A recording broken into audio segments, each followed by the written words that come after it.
Hello, everybody. This is Dr. Majorca, and I haven't been on YouTube for a while because I take little breaks, and I don't like to be posting stuff that to me doesn't doesn't mean anything to me. Or I always like to post something when I have thoughts about that I think maybe people would like to hear about it. And so I wanted to share a little nuggets about the word tenacity. And the reason I started thinking about that was I'm a movie buff and I went to see the movie Wicked. And I'm not going to tell you the story. I'm sure many of you have probably seen it. I'm a big Wizard of Oz fan.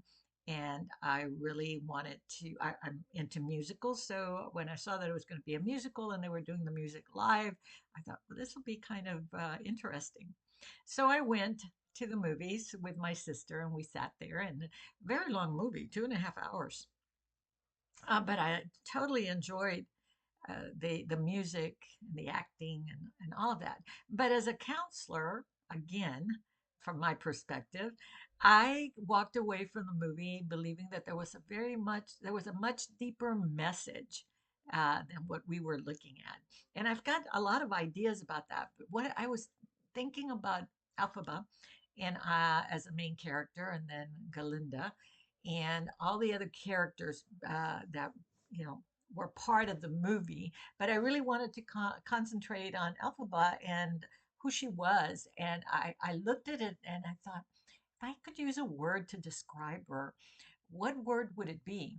Because she certainly had a lot of um, events that she experienced in her life, all the way from being born to being rejected to then going to the academy and being so very different, and people all noticing that, calling it out, rejecting her, just having to deal with all of that. And there's a couple of words that I use to describe myself that I believe that I learned from my mom. One of them was resiliency, and the other one was tenacity. And I thought, if I'm going to talk about this character, Elphaba, what word would I use to describe her? And I thought, she had tenacity. And so I just want to share with you how important tenacity is in our lives. And so I want to define for you what tenacity is, and then how you can build tenacity. What what are some of the things that is demonstrated in our lives when we are tenacious? And so again, when we're I'm going to get started. I'm just going to share this some of my knowledge and some of I'm a researcher, and whenever I'm going to do a video, I want to make sure I've researched it completely and that I give people information that they can take away and implement it, or just gain knowledge about things like that. um, and so I thought, okay, well, the definition of tenacity. And one of the things that tenacious is defined at is it's a tendency to keep a firm hold of something. It could be your identity, it could be goals, it could be your beliefs, it could be your values, it could be something that you promote. And so you keep a firm hold of that, and it's part of you. You use it in your life, okay? So you also cling to it. It's very, very important. You're tenacious. I'll give you an example. I clung to the fact that I knew I would do better in life if I went and got education. Education has always been very important for me. My mom was a great believer in education. She had not she had not been educated. I think she had a second grade education. She had been born in the United States, raised in Mexico, so she had very limited knowledge of the language. But she was tenacious. She kept holding on to the belief that she could go to school and learn how to speak English and how to write. And I saw her do that her whole life. And when I was very young, I used to wonder, what did I gain from my mom? And it wasn't until I was an adult where I began to see that she was very, very resilient and she had a lot of tenacity. And so that became my mantra when people say, "What about you?" And I say, "Well, I'm very tenacious, and I have a lot of resiliency. Fall down, get up. I cling to what it is that I want in my life, and I didn't want to relinquish that goal of getting an education and going on to becoming a professor, my PhD, to be able to teach. That was a dream of mine. And I just, no matter what came my way, I wasn't going to give it up. And there were a lot of falling down and getting up, and a lot of practice, a lot of engaging in resiliency, and in spite of, you could think of, you're resilient, and how would you describe that? Well, in spite of everything that comes my way, I kept going. So I have a lot of tenacious behavior. Okay, and another way to describe tenacity is that you have a course of action, and you're just not going to do away with that course of action. So you might want to ask yourself, are you tenacious? Okay, are you determined? Are you persistent? Uh, you don't get discouraged very easily. Okay, you here's another way to look at it. You're persistent. You are also, you resolve to do the things that you need to do. I teach graduate courses, and I see that with some of my counseling students. They're resolved to get through it. And many of them have life happen to them. So they're in class, they're taking 2 or 3 courses. They might have a family, they have a significant other, or they have a job, or they're single. They have to support themselves, or maybe help their family of origin, but they have a lot of determination. And I always see at the end of the semester, which I just finished the semester, and they'll all send me something saying, "I made it. I had put my head down, and I was just tenacious, if you want to use that word, to meet that, to just keep going, putting one foot in front of the other." And tenacity is important for us to push through life. Even though there are all these things coming your way, you're just going to push through life. Uh, and I also thought of this: if Elphaba was my client, what would I be saying to her that I see her engaging in? And I could use I could. There's a lot of characteristics that I saw, but I can only do one at a time to give it justice. And so that's something that I look for in my clients. How tenacious are they? Do they just give up? Do they not go anywhere? Or do they see that and just keep walking toward it no matter what? And I know that there's a lot of people that I've met, that I've seen, I'm very observant, that demonstrate tenacity. And so, again, there's some things that you can do to develop tenacity. A lot of times, I developed tenacity by watching my mom. She really set a very good example of what it was to be tenacious. You just keep going. You just look at that. You go to school. You can do it. Don't give it up. And so her determination became my determination. And because I also could see that it was going to open doors for me. So when we are tenacious, uh, uh, we I've got them written down here. I don't know them from memory or anything like that, but I do want to share with you. I do want to share a quote, though, by Thomas Henry Huxley from the 1800s, where he said, "Patience and tenacity are worth more than twice their weight of cleverness." And we can be clever and make no sense. You ever been to a party where people are just clever and they always got a joke, and attention drawn to them, and they're not going anywhere. People know their lives, and it's all a facade. Uh, and then you meet that person who somebody will say, they've been going to school for 10 years and they're almost through. They finally got their degree. That's tenacity. Not losing sight of that goal that you have. Okay? But benefits of it's called tenaciousness. All right. When you develop tenacity, here are some of the things that can improve or significantly increase your confidence. The more you do it, the more you keep putting that one foot in front of the other. I remember when I started school, it didn't take until the third time I was young the first time. I had no idea about what it was to register for courses. Man, I registered late for a late course and I had a little baby. There was just no way. My husband worked for the railroad. He was gone all the time. Nobody's going to help me, right? So I had to stop. I saw it as a failure. I didn't know how else to see that. Then as my kids got a little bit older, when I had my second baby, I thought, well, I'll go back.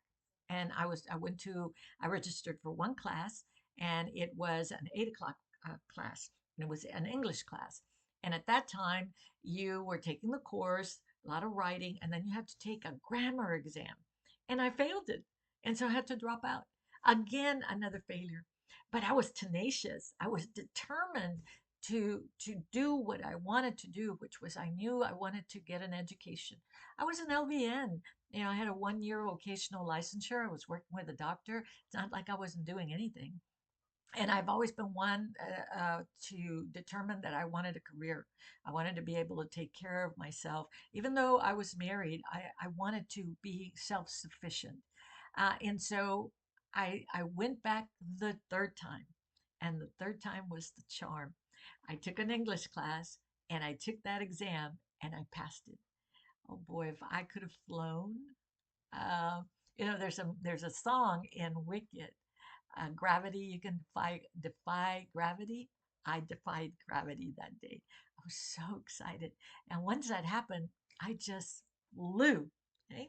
I developed a lot of confidence in myself, and it's gradually grown, so that now I look at my abilities and I'm very confident in what I do. I know what I know, what I know. So developing tenacity has led me to that point. It also helps you develop courage. You know how hard it is to determine that you're going to go to school after you failed twice, or that you're going to get you're being asked to do some presentation or to write a dissertation. And it takes a lot of courage to put yourself out there. But when you're tenacious, you just don't give up that goal or that directiveness that you want to. You're decisive. You know what you want, what you want, what you want. You have resiliency. I don't care. I remember when I was working on my dissertation, boy, the committees were hard. Man, I had these people, these professors on my committees, and they asked me all sorts of questions, and they would want me to rewrite chapters. I would just go back and rewrite.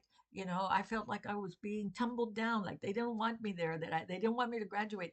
I'd fall down uh, metaphorically, not literally, right? And then I get back up and say, no, I'm going to do this. I'm going to show them. I'm going to keep, forging forward. At the end, when I defended my dissertation, they all made that comment that it's about going forward and not stopping because it's your dissertation really doesn't make that much of an impact. Everything under the sun's probably been done in a dissertation. And I remember my chair saying, "Don't try to reinvent the wheel. Just go forward and do it." And at the end, they all said that this is a test, so that you can be admitted into this realm of teaching. It's about resiliency and tenacity. And I was remember thinking, wow, that's fantastic. But you also can develop fearlessness. I'm not talking about that you're never afraid of things. I'm talking about you're going to go out there and conquer the world. And even if you don't conquer the whole world, you conquer those areas that you really want to be part of. Your indispensability. Oh man, people come to you. Hey, that person's really tenacious, and she knows what she's talking about, or he knows what he's talking about, or they know what they're talking about, and they'll find the answer for you, or they'll help you find the answer, because they're not afraid. They're not afraid to go out there and question and explore and be curious. If you're going to be tenacious, you have to be able to know how to explore and be curious, and your openness to change. Hey, you know what? You're right. I work with a lot of colleagues, and we banter back and forth, and we do a lot of dialogue. And I have no problem saying I hadn't thought about it from that perspective. Yeah, doing it this way, it will be better. I teach a lot of courses. I'll go to my colleagues and say, I've been doing it this way. What do you think? And they'll say, well, I've used it this way, blah, blah, blah. And there's that back and forth. There's no rigidity. There's a fluidness. You move back and forth, back and forth, back and forth. And that's really very exciting. That's how you learn to really be who you are, to be open to change, whatever it is, not to be so rigid that you're going to look at everything from one direction and lose an opportunity to maybe learn something. Okay, that's something that I think people maybe tend to. It's got to be this way or my way or no way. And then there's motivation. When you're tenacious, you got to be motivated because you're, you know, not letting go of something. So I've got to be motivated. I was so motivated. I remember when I was in the PhD program, I was taking a course on, wasn't stats, maybe it was stats. I can't remember. It was a course, and I remember the professor calling me into his office and saying, "Oh well, you didn't do well on this test, and so I think you should drop out and wait out a semester." And I said, "Oh hell no!" Excuse my language. I said, "No. What do I need to do to make sure that I?" And man, I buckled down. I'm not a stats person or anything like that, but there's a lot of stats in a PhD program. And I found out later that they were just testing. They were testing all the PhD students in my cohort to see who would stay the course. And I remember thinking, oh my gosh, afterwards when I found out, I thought, wow, what if I had said, okay, all right, I'll drop out for a semester. But no, I had a goal that I wanted to graduate at this time with my colleagues, and it was just all part of the plan. So I was very, very motivated, and I wasn't going to let anybody take that away from me. I have always set clear goals, and that's another thing that tenaciousness will do for you. I manage my thinking in the sense of I see the picture and then I work to create that picture, whether it be for my job or for my house or for my responsibilities or for my relationships. It's it. I, if confusion sets in, I sit down, I pull it apart, I process it. Because I need to be able to manage what's going on in my life and in my thoughts to be able to move forward. I'm very forward thinking. I have a vision. I had a vision, and I had a professor who said to me when I first started the doctoral program at another university. I started my doctoral program at my former university where I had earned my graduate degree, and then we had to move. So that was something else. I had to drop out of there after taking two courses and go apply to wherever we were moving to. But there was a professor there when I sat in his class for the very first course, and he said to me, you need to envision yourself walking across the stage, getting your PhD. And that stayed with me. I envisioned that throughout the whole program. I could see myself that I would be working at a university, that I'd be doing X, Y, and Z. And so that vision kept me determined to not let go of what my goals were. I became a leader. I'm a leader, not only of my life, but other people call on me. And I don't promote myself as a leader, but my behavior draws people toward me. And I'll be consulted for stuff. I had somebody call me from Nashville. They wanted me to do a presentation, which I will be doing on Tuesday, on how AI is impacting counseling and the ethical issues that we have. And that caught me totally by surprise. And I said, well, how'd you get my name? And they said, somebody recommended you.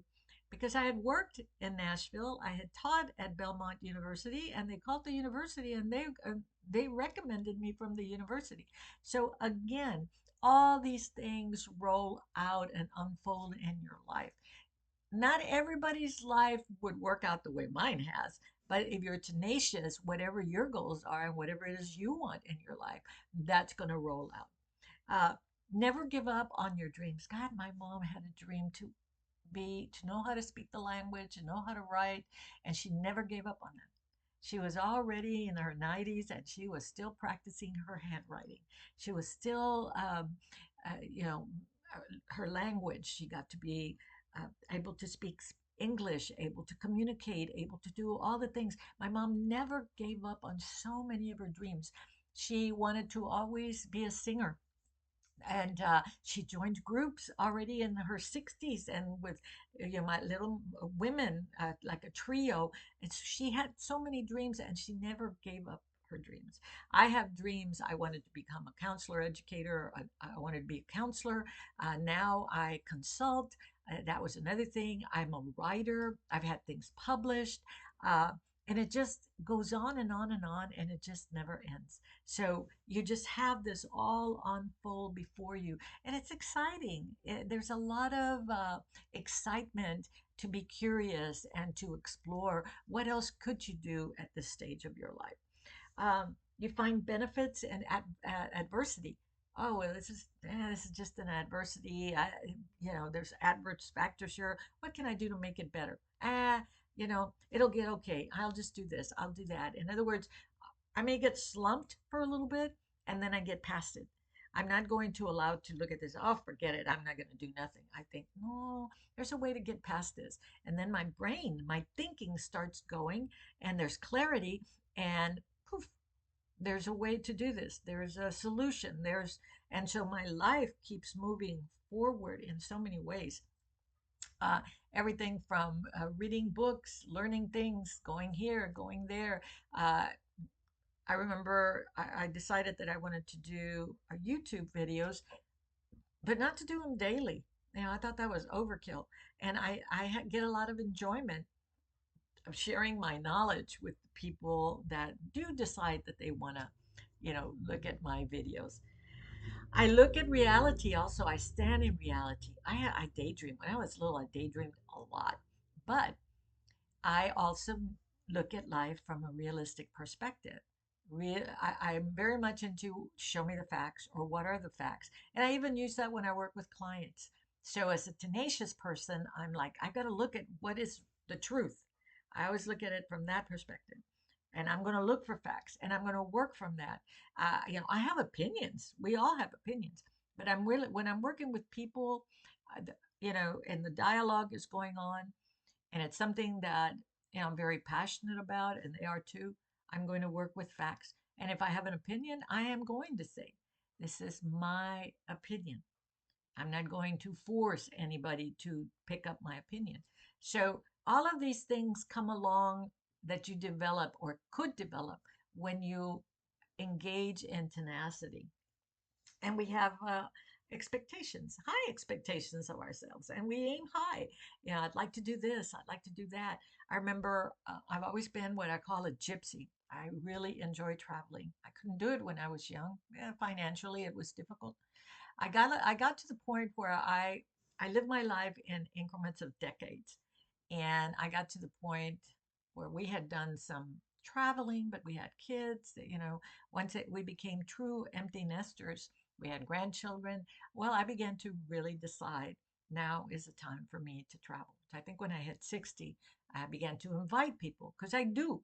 I'm one of those persons that invites people to come along on my journey, because I think that there's a lot that I can give to other people.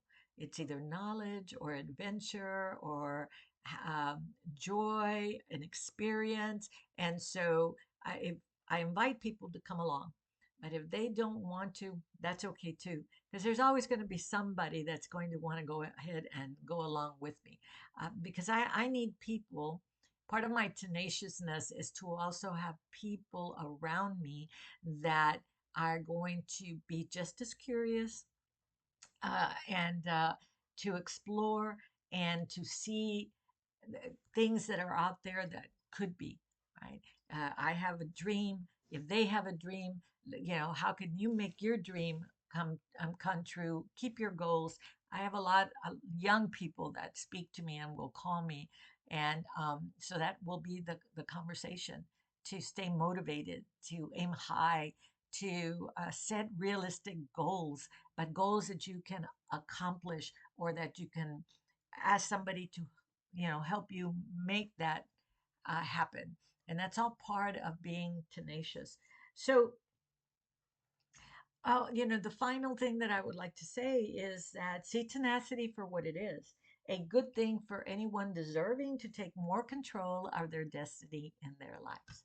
So I want to thank you very much. If you listen to this tape, I hope that you gain something from it.